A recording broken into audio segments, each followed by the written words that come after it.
Hello and welcome. This is Self-Control, How to Build a Better Life, the podcast that seeks to inspire you to take control of your mind and your mindset, to go forward and build the life that you want to live, the life that you deserve to live. This is a podcast you can take with you on your journey of becoming. Practical tips, mindset shifts, behaviors, practices, things you can inject into your daily life to help you make that difference, help you find better, help you get to where you're going. Today's episode, we're picking up where we left off. The 3-step process to cutting out bad habits to getting your hands on negative thinking. This is step number 2, record keeping. If you're looking to hear more about the entire process, definitely check out the episode from May 12th. If you want to hear more about the first step, cultivating awareness, check out the episode right after that from May 14th. All right, so in this episode, I'm going to break down exactly what I mean by record keeping. We're going to talk about how you can begin to keep an effective record of your life, how you can begin that conversation with yourself as you work towards that better life. I'm going to give you 2 reasons as to just exactly how record keeping will make a difference in your life and allow you to improve your life. And I'll even give you 2 quick examples of how record keeping revealed to me my own stupidity or my own blind spots, the way in which I had goals, but I was not working effectively towards them. So if you're ready to take the next step towards a better life, let's go.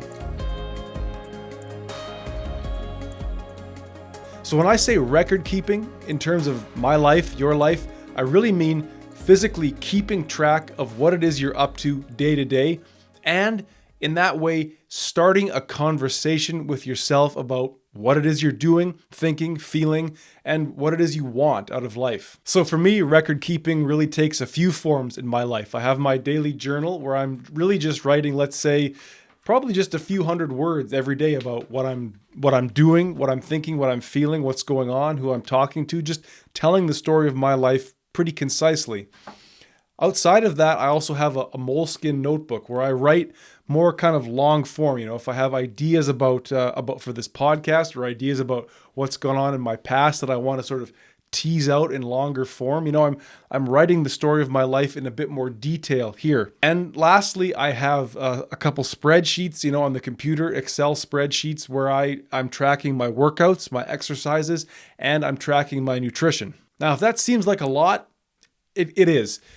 If it seems like too much, it doesn't have to be. I would say if you're just beginning this process of record keeping in your life, pick one way, pick one method that works for you and start there and make it simple. It doesn't have to be exorbitant. It doesn't have to be over the top. It simply has to be the start. Let me also suggest that if you're looking to use record keeping, if you're looking to use this 3-step process to improve a bad habit or improve upon negative thinking or improve some area of your life, start the record keeping based around that aspect of your life. You know, if sitting down to journal every day and then having spreadsheets to track what you're eating and then having a notebook where you just free form, if that just does not seem like it's going to be you, or you don't have the time for that, or whatever other excuse you're coming up with right now, start a small journal, 100 words a day, simply tied to this thing that you are now aware of and this thing that you're looking to improve upon. Let me also suggest to you that if there are areas of your life where you feel like you're out of control,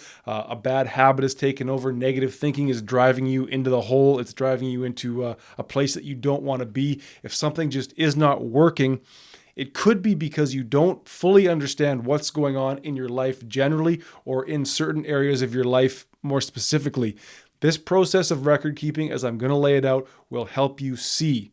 You have to begin to see into those dark corners to begin to get your hand around the problem and hopefully eventually start to fix it. And truthfully, I do believe if you're willing to start this process of record keeping, you know, beginning a conversation with yourself, keeping track of what it is that you're up to day to day, you will want to do more and more of it. You know, it becomes a healthy, addictive habit, let's say, or a healthy thing that we would like to repeat. And once it begins to pay off, I think it will even drive more and more in your life the desire to do it. So like I say, number one form of record keeping for me is writing in a journal. I track my sleep, how much of it and of what quality. I track when I'm eating, how much I'm eating. I also keep track of anything else I'm consuming, right? Drugs, alcohol. I keep track of my love life, let's say. And anything that I'm thinking, anything that I'm doing, anything that I am producing, projecting, anybody that I am conversing with, any experience that I have in a day that feels worthy of remembering, so that feels like it may be a representation of who I am, it's going in the book so long as there's room on the page. Now, again, if you're not quite there yet, if you feel like maybe you're not a great writer, let me simply say you're maybe just not doing it enough. You will become a great writer, especially when the subject matter is your life story. You know, as I've said before, if writing in a journal just is not it for you, if perhaps there's a reason that you can't write physically, whatever that might be, don't be afraid then to find another method of record keeping. You could do voice notes on your phone, and you can then get those voice notes transcribed by AI. There's a couple of different services. I use otter.ai. It's pretty affordable. You can speak into your phone, and then you can transcribe that into text. Maybe you want to do videos on your phone. The only requirement is it's got to be a medium that you are going to be willing to go back and revisit, right? You're going to write in a journal. You're going to go back and read that journal. You're going to leave audio notes. You better be willing to go back and listen to them or read the transcripts. If you're doing video, same thing. You got to want to go back and watch those videos and see, who was I a week ago, a month ago, a year ago? If you're really struggling to get started, start writing just 10, 20, 30 words on a sticky note and stick them to your wall. You know, send one less text, one less DM to a person today, and send one text to yourself about something that you thought, something you felt, right? This is the process of beginning a conversation with yourself. Start talking to yourself, and hey, let them call you crazy, because you're not going to look too crazy in about a year when you've taken off. And again, you'll have taken off because your self-knowledge, your self-relation, your relationship with yourself has exploded, gone parabolic, and become an effective way for you to build the life you want to live.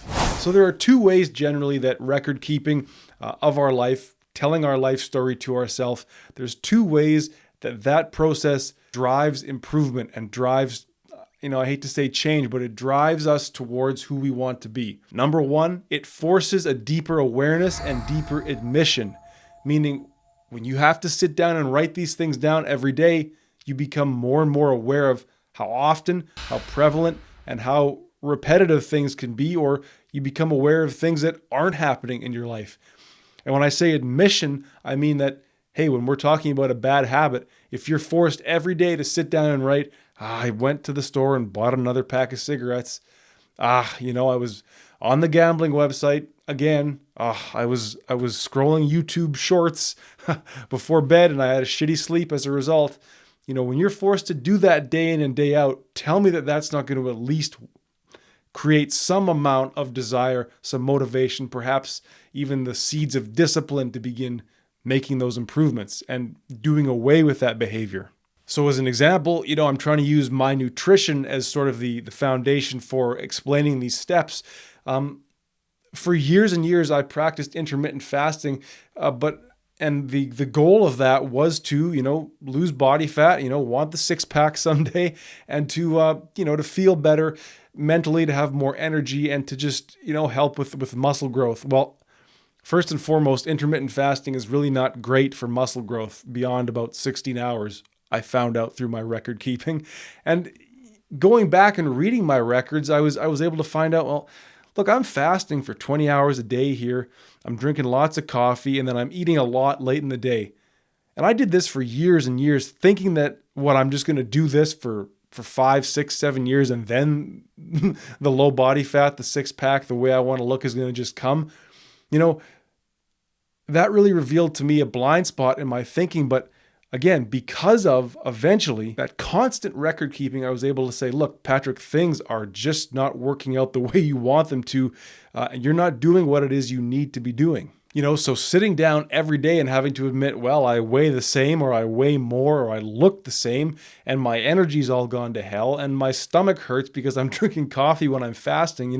It took a long time. It took, I would even say, a little bit too long. But through record keeping, through the fact that I had to become aware of the problem by repeatedly writing it down, and I had to admit to myself that what I wasn't doing wasn't working, or what I was doing wasn't working either, by doing so, it forced that deeper awareness, that deeper admission. I have to think that this will be the case for you. if you are looking to improve, if you are looking to remove something from your life that does not serve you, look, you're already aware of the problem. Now let's talk about just how often is that becoming a problem, and what behavior is it that you're taking part in around the problem that seems to be slowing you down? It seems to be preventing you from letting it go. All right, so when it comes to record keeping, the second good reason that I have for you that it will make improvements in your life is that it allows you to spot trends and triggers. And this is the beauty of record keeping, is that once you've kept that record for a few weeks or a month or a few months, whatever you feel, you then get to go back and read that record, right? Read those journal entries you've written. Read those ideas that you've jotted down on paper. Take yourself back to that day, right? This is, in some senses, a form of time travel. And when you begin to read your life like a story, it becomes very easy to see the trends in your behavior. You know, for me, again, when it came to nutrition, I began to see, boy, look at these days of long fasts and then eating late in the day, sleeping poorly, right? Not losing the weight I wanted to lose, not having the energy I wanted to have.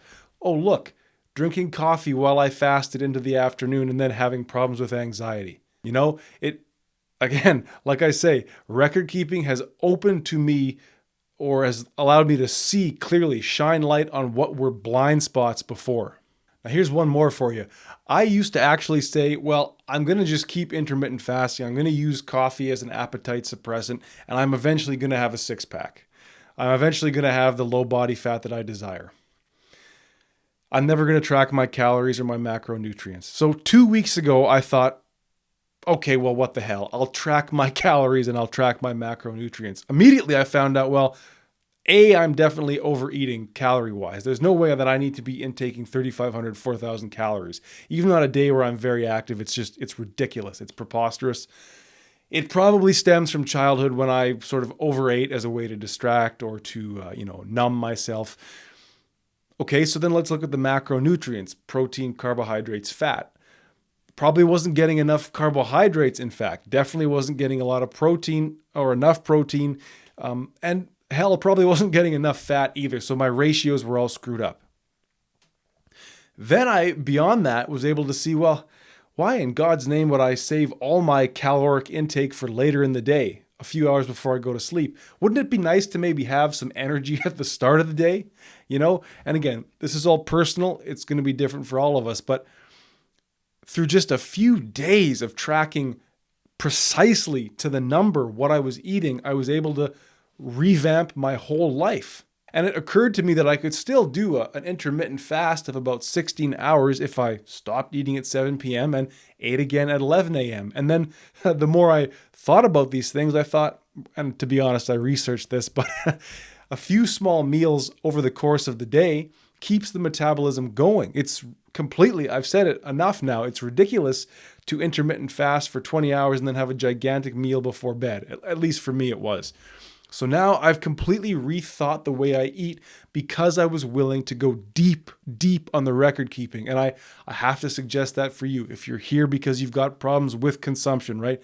Drugs, alcohol, food, problems with what you're doing with your mind, let's say, right? Whether that's marijuana, pornography, social media, binge watching the news, binge watching crap that really doesn't serve you or uplift you. You got to go deep and you got to see the full scale of the problem. It's like, look, for a month, every night for a month, I stayed up watching porn. I stayed up on the gambling website. I stayed up online shopping. And of course, your credit card statement would be a great form of record keeping if overspending was your problem. But again, to go deep on the record keeping, to be brutally honest with yourself about what it is you're doing. We're not talking about making any sort of change. We're not telling you to stop the behavior, or I'm not. It is when you tell yourself the story of why this thing is a problem in your life, how this behavior functions in your life, how common, how repetitive, how destructive it is. I'm not telling you to stop. I'm just telling you to tell yourself the full scale of the story. And then, only then, I believe, at least this has been the case for me, you will become fed up enough with the time wasted and the shame and the failure to reach your goals. Then I believe you will act to change your life. And again, I hate the word change, but You will act to become a better version of yourself. You will act to become who you are meant to be without this anchor, right? We're not we're seeking to not numb ourselves. We're seeking to become ourselves. We're seeking to, I don't know, you could call it become closer to God, or you could call it become a better version of yourself. We can't do that when we are distracting and when we are willfully or unwillfully blind to what is going on in our life. The more we know about ourselves, the better our life will be. So if you're ready to start keeping a record, all it has to be is a few hundred words of writing in your journal a day. How are you sleeping? What and when are you eating? How's the weather? Who are you talking to? What are you thinking? Drinking enough water? Tell your life story. Hey, you're the guy who's reading it. You're the guy who's living it. What details are important to you, guy or gal, or non-binary? You're the person living this life. What details matter to you? And again, if you're struggling to get started, focus simply on the habits that you're looking to improve. Start to tell the story, not just of your life, but how these bad decisions, how these unfortunate habits, how these repetitive things have taken up life in your life. And what's it going to look like to get rid of them? All right, we'll leave it there for now. I hope and I wish you the best in your record-keeping journal. Again, if you're looking to hear more about this 3-step process, go back to the last 2 episodes.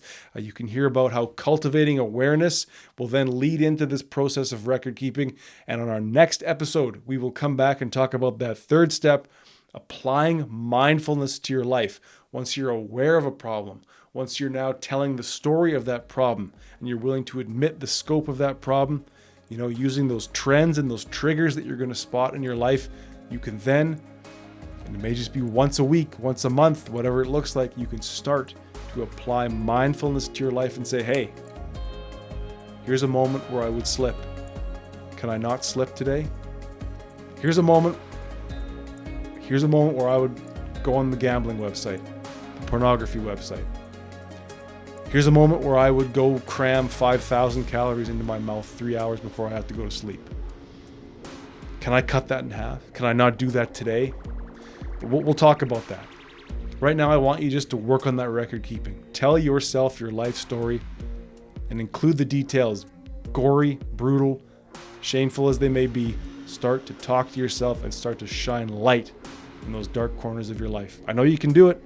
If I can do it, I'm pretty sure anybody else can. So we'll leave it there for now. And until we speak again, please remember that better is possible.